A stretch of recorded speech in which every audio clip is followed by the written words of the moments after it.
You take what you learned today, you potentially could make many campaigns simultaneously, not just one. We're gonna dive into the campaign creation process, particularly auto campaigns, and how you can go ahead and set these up for having multiple auto campaigns launch at the same time.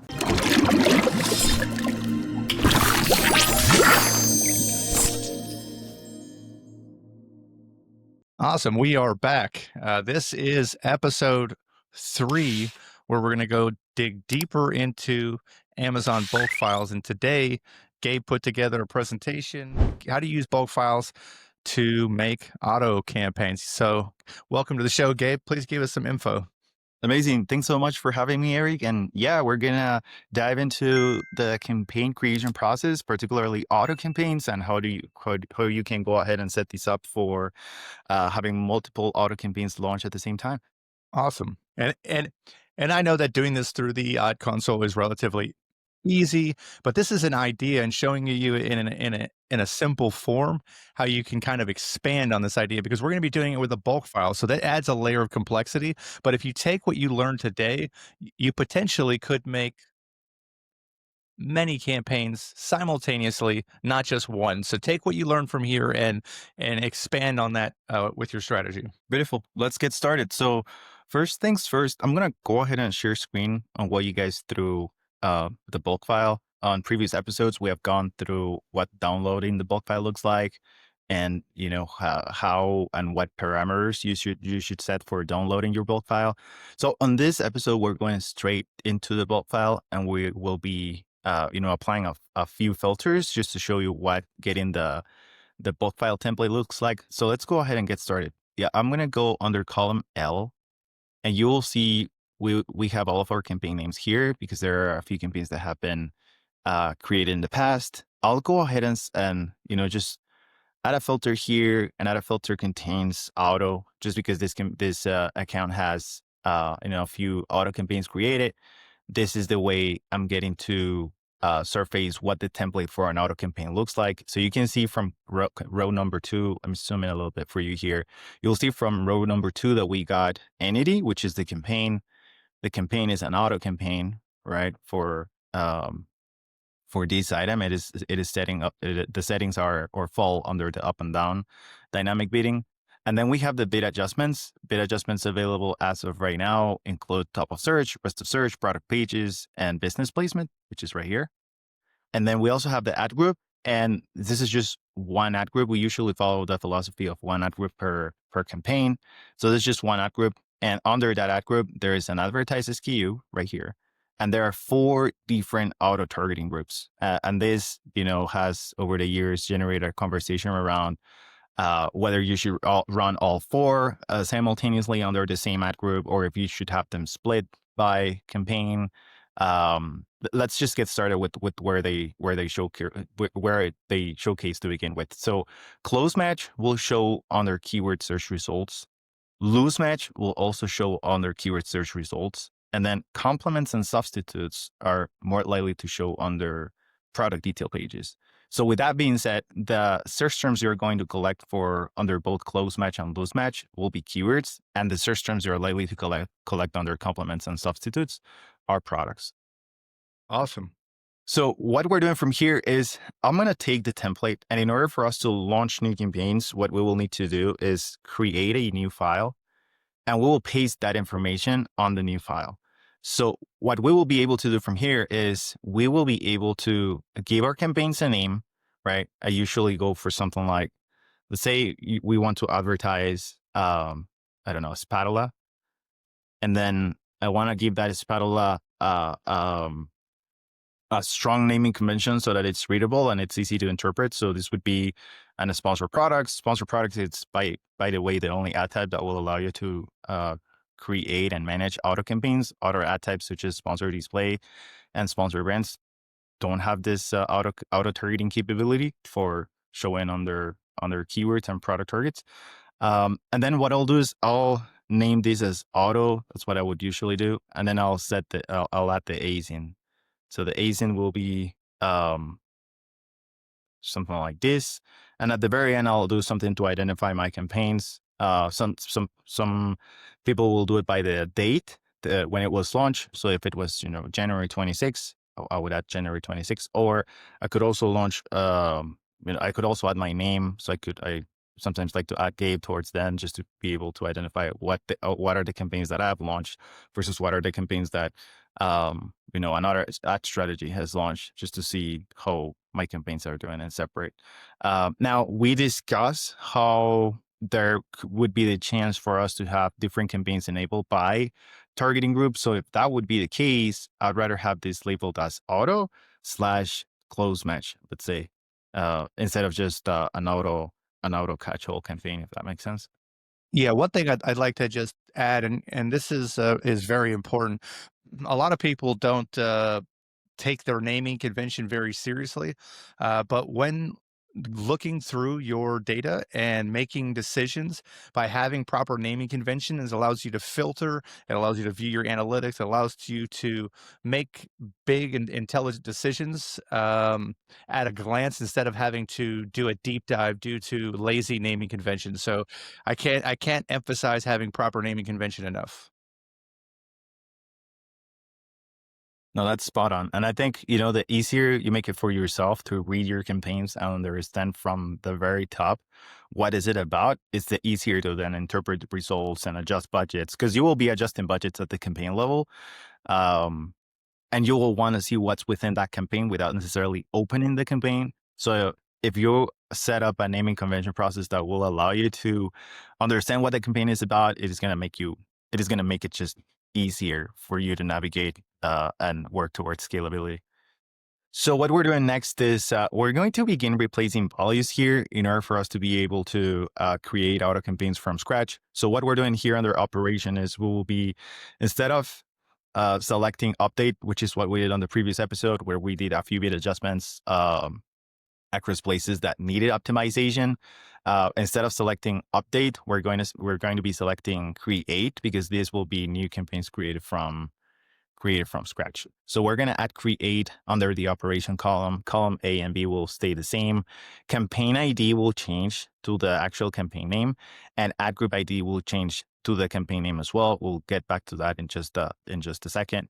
We will go ahead and fill in our campaign names here. So for doing that, what I'll do is I'll select the campaign name, and I'll use the famous find and replace option, where I'm going to paste the campaign name here, and I'm going to get it replaced for my Spatola auto campaign close match targeting. So getting that replaced will help me just begin filling in the blanks as far as what I need to cover. The ad group name, I usually name my ad group name the same I name my campaign, just because it's pretty straightforward. Some people could do close match alone, because this will be a campaign around close match only.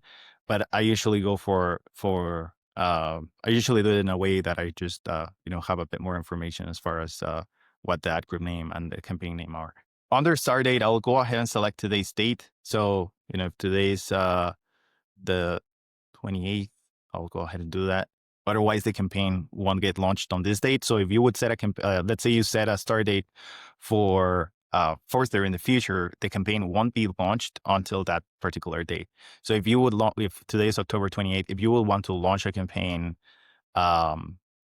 in the future, let's say you're getting closer to Black Friday and you don't want it to go live until that day, you could go ahead and set it up here, and it's going to get scheduled rather than launched, but it's going to get scheduled so that it enables or it goes live on Black Friday specifically.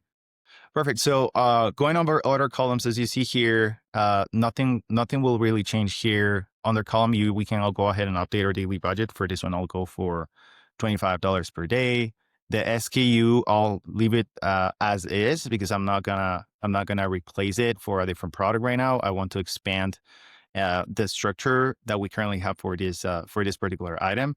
And then we will stumble upon two important columns: the ad group default bid, the bid itself, and let's just stop right here and go over how each one of these should be what should be the configuration of these. So we are getting 4 different targeting types right here, and we are, as we interpret the campaign information here, we have all of this set at the same bidding level, but I just want to advertise under close match, right?